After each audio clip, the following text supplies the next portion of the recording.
Microphone, so I guess raise your hand, we'll get to them. Go ahead. Hey Matt, Bob with Arkansas Democrat. Just what were your general thoughts of the game, the atmosphere? I mean, it sure didn't feel like an exhibition game the way Yeah. it is. Well, I thought, probably the difference in the game was our turnovers. Having 20 turnovers, I thought like our inability to make shots at the rim in that second half, that stretch, the last 6-7 minutes of the second half in the overtime, we had the ball at the rim a lot. We got our hands on a lot of balls, we didn't get them. So you got to give Arkansas credit because I thought they were just a little bit quicker and tougher when you had those 50-50 plays. But we have to do a better job of taking care of the basketball. And then we have to do a better job defending.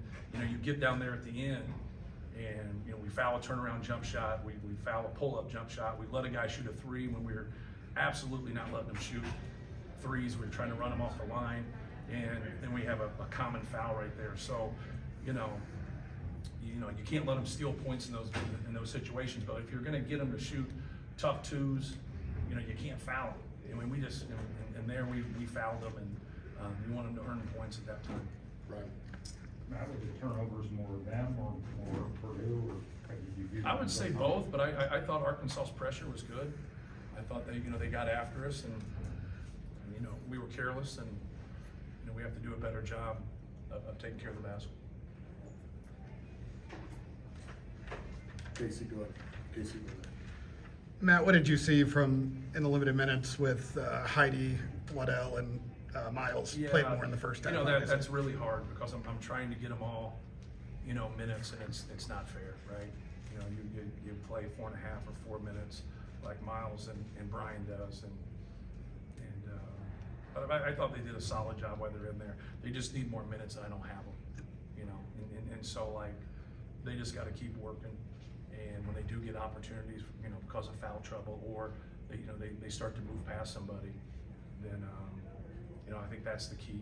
The key is trying to know what you're doing as a true freshman or a redshirt freshman in those situations. And Brian's obviously been out, redshirted, and he obviously got hurt. But it's a tall task right there for those guys to be that productive. They don't get very many minutes. Coach, what were your impressions of Trevor Brazile, number 2, and just how do you think he impacted? Yeah, good player. Obviously, he hit those 2 threes, and stretched us out. But no, he plays hard and competes, and he's got good athleticism and good length. If he can have the combination of a rebounder, a defender, and a guy that can stretch the defense, I think that can really help them. Especially, they have a lot of interchangeable pieces. They have good size, but like they have just about 4 or 5 guys that are all 6'4", 6'5", can handle it, can drive it, can guard, and cause havoc. They're going to win a lot of games, especially here.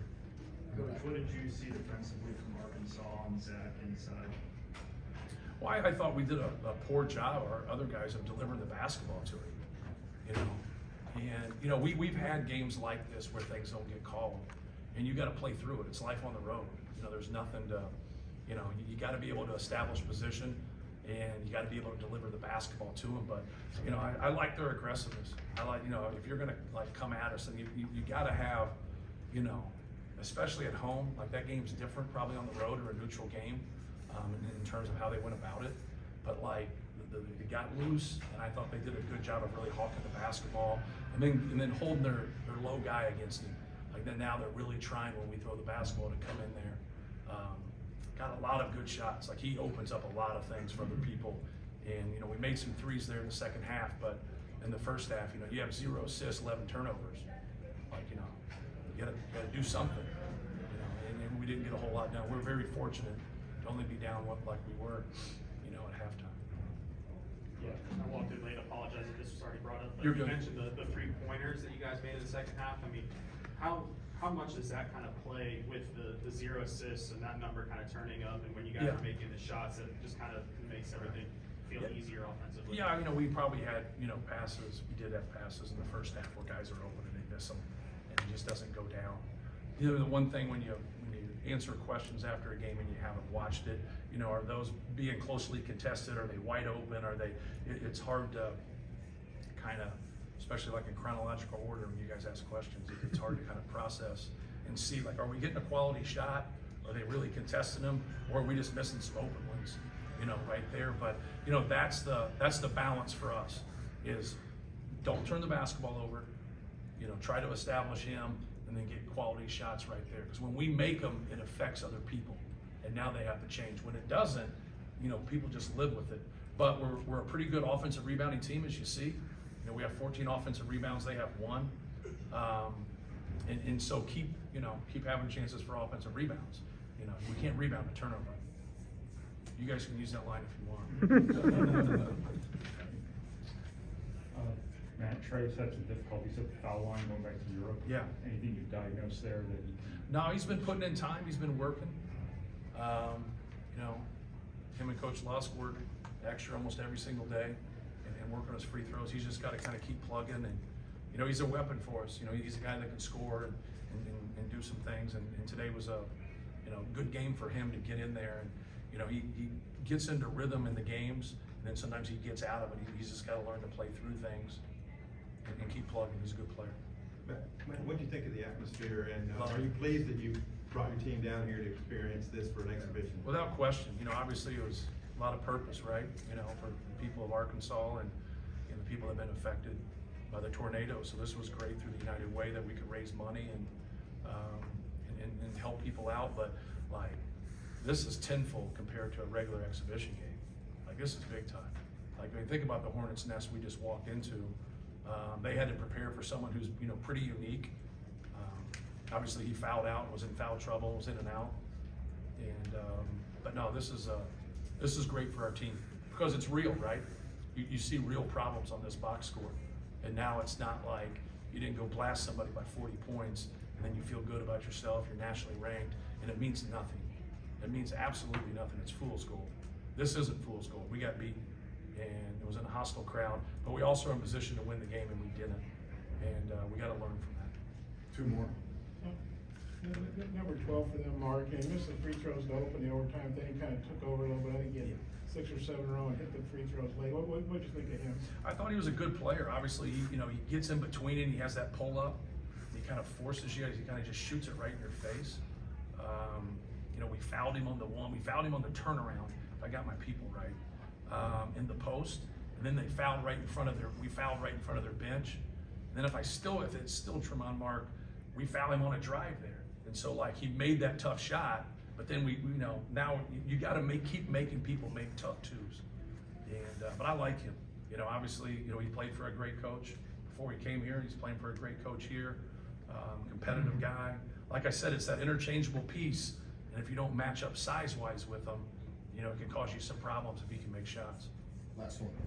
Arkansas's closers, 4 of the 5 were guys that transferred in. You had a lot of guys back. How hard is it to prepare for a team when you're cobbling together footage from other places, not knowing how you're going to play together? And how tough is it at the end of a game to make adjustments when those guys are on the floor? Right. Yeah. You go back and you watch and you try your best. We don't prepare a whole lot for these games, to be frank with you. We talk about the personnel. We talk about what they did last year.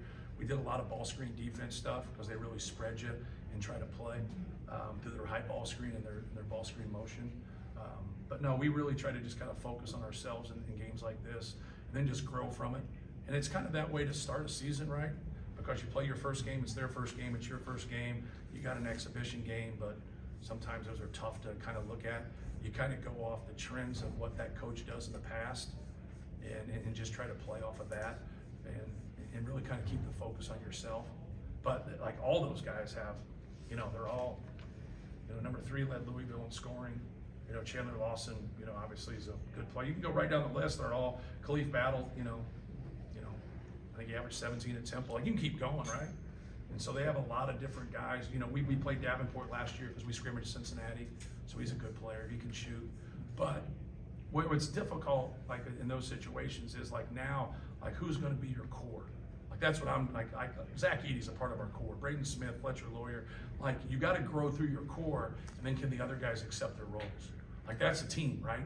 That's the hardest thing for coaches to do is can you get those guys to play certain roles as people get established, because we all want to play shortstop and lead off. On a March feel scale of 1 to 10, did this have any March feeling to it? It had a Big Ten road game feel. That's what it had. Like Like, I've never like come in here and played, we've never been here before, but we've led the nation in attendance since 1976. All right, so we walk into that every single game. Every single game. I don't know what it is in the SEC. I watch on TV, I don't watch in person, but like that's the Big Ten environment right there. And obviously I know through Arkansas and through, you know, the tales through Coach Katie, because Coach Katie was here with Eddie Sutton, so he always loved the people of Arkansas, always loved the fans and how passionate they were. And I know the fans here love their basketball. Thank you, guys.